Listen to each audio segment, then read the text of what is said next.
Imagine for a moment that you are standing in the endless Mongolian steppe. For hundreds of kilometers around, not a single city, not a single road, just an infinite sea of grass under an equally infinite sky. Here, in this seeming emptiness, a boy named Temujin was born. His father was poisoned, his family was exiled from the tribe, and they survived by eating roots and occasional fish from the rivers.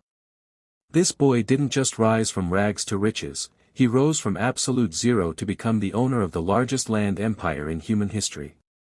Right now, as you watch this video, Elon Musk is building rockets to fly to Mars, Jeff Bezos is creating spaceships, and Bernard Arnault is collecting luxury brands. But all their fortunes pale before the wealth of the man who conquered not companies or technologies, but 12 million square kilometers of land. That's larger than all of North America. It's 1.5 times the size of modern Russia. Today, we will conduct a financial investigation that will your understanding of wealth. We won't just convert Genghis Khan's gold into $2025. We will reveal his main economic secret. His greatest asset was not a gold coin in a chest, but the very land under his horse's hooves. And if we evaluate this asset by modern standards, we will get numbers that will force us to reconsider the very concept of fortune. To truly understand Genghis Khan's financial genius, you need to completely forget about modern stock markets, cryptocurrencies, and complex financial instruments. His economic model was disgustingly simple and brilliantly effective. He didn't create products, improve services, or bring innovations to market. He created problems, and then offered a solution. More precisely, he was the problem, and the solution was to submit unconditionally to his will. His main sources of income can be broken down into 3 simple but terrifyingly effective pillars. The first, systematic, total looting on an industrial scale.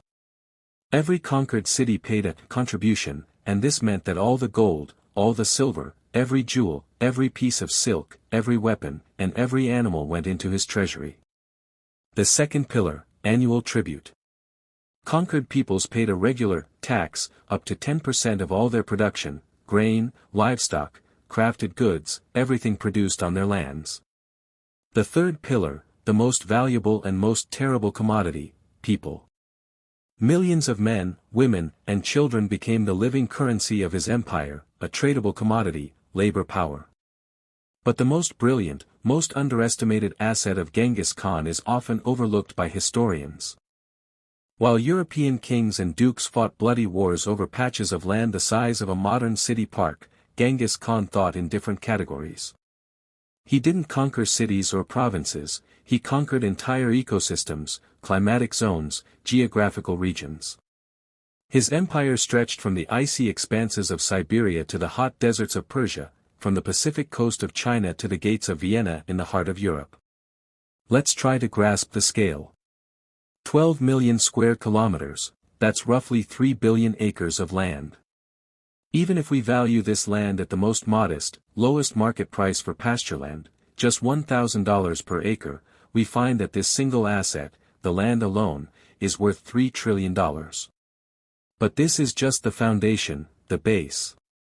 On this territory lay, the Silk Road, the ancient equivalent of the entire global logistics system, combining Amazon, Walmart, FedEx, and all the world's seaports put together.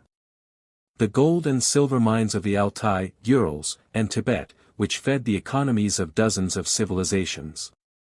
The oil and gas fields of Central Asia, which today form the basis of entire state budgets. The endless forest tracts of Siberia, the lungs of the planet and an inexhaustible source of timber.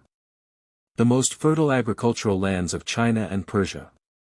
If we add up the cost of all these natural resources at 2025 market prices, we get a figure that would make the fortunes of all modern billionaires combined pale in comparison. But land, resources, and trade routes are passive assets that need to be guarded and managed. The true engine, the heart of Genghis Khan's economy, was his army. And here we encounter the greatest paradox: he paid his warriors virtually nothing. Or rather, he paid them not in coin, but in opportunity. The opportunity to enrich themselves, the opportunity to get a share in the grand enterprise called the Mongol Empire. Every simple horseman, every commander of 10, 100, 1,000, received a clearly defined share of all the plunder, a system that motivated better than any fixed salary in history. His employees didn't require pension contributions, health insurance, paid vacations, or social packages. They brought pure profit. Let's evaluate this corporation in modern terms. 100,000 professional, lifelong trained horsemen, each with 3 to 4 specially trained horses. The modern cost of training, equipping, and maintaining one such special forces soldier, with full gear, weapons, and logistics is about $500,000. Multiply, and we get $50 billion just for personnel. But this was a unique self-financing, self-reproducing organization. The more and more successfully they fought, the richer the entire system became. And so we come to the most mysterious question that has plagued historians and treasure hunters for centuries: where is all this legendary wealth? Why don't we find Genghis Khan's giant treasuries, like those left by the Egyptian pharaohs or Roman emperors? The answer lies not in archaeology, but in philosophy. Genghis Khan himself said, "The enjoyment of wealth lies not in hoarding it in chests, but in investing it in great deeds." His true capital was not the accumulated coin, but the system he created. Unified laws for the entire empire, the Great Yasa, which replaced local traditions and created a universal legal field.